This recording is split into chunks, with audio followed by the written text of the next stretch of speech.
మోహన్ బాబుకి ముగ్గురు సంతానం. మంచు విష్ణు, మంచు మనోజ్, మంచు లక్ష్మి. అయితే మోహన్ బాబు తన కొడుకు మంచు మనోజ్ తో ఆస్తి వివాదం రాజుకుంది. దీనిపై రకరకాలుగా అనుకుంటున్నారు. కోడలు వచ్చి కొడుకును చెడగొట్టింది అన్నట్టుగా ఉంది మోహన్ బాబు వైనం. మరోవైపు ఆస్తి పంపకాల్లోనే ఇలా జరుగుతుంది అంటారు.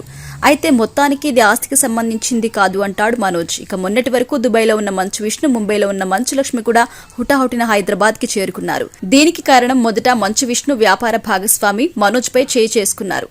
ఆ తర్వాత మనోజ్ బంజారాహిల్స్ లోని ఒక ప్రైవేటు ఆసుపత్రికి వెళ్లి చికిత్స కూడా తీసుకున్నారు.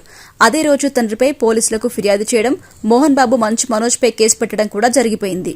ఇక అక్కడి నుంచి వివాదం మరింత రాజుకుంది. అయితే అసలు విషయం మనోజ్ పెళ్లి కూడా కుటుంబ సభ్యులకు నచ్చలేదు అంటారు.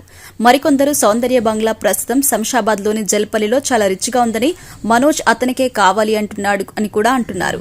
ఇది రకరకాలుగా ఫిలిం నగర్ తో పాటు సోషల్ మీడియా వేదికగా కోడై కూస్తున్నారు. అయితే తాజాగా మరో అంశం సోషల్ మీడియాలో వైరల్ అవుతుంది. మోహన్ బాబు ముగ్గురు సంతానం వేర్వేరు దారులు కావడంతో అలా జరుగుతోందట. మంచు ఫ్యామిలీ గొడవలు సద్దుమునిగాలంటే సూపర్ స్టార్ రజనీకాంత్ రంగంలోకి దిగిరావాల్సిందేట.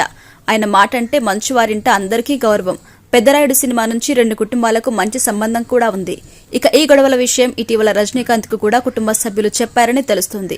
ఆయన కూడా త్వరలో జోక్యం చేసుకుని వీరిద్దరికీ సర్ది చెప్పే అవకాశం కూడా ఉందట. ఇదే జరిగితే అంతా హ్యాపీగా సాగుతుంది. ప్రస్తుతం మోహన్ బాబు ఆసుపత్రిలో చికిత్స పొందుతున్నారు.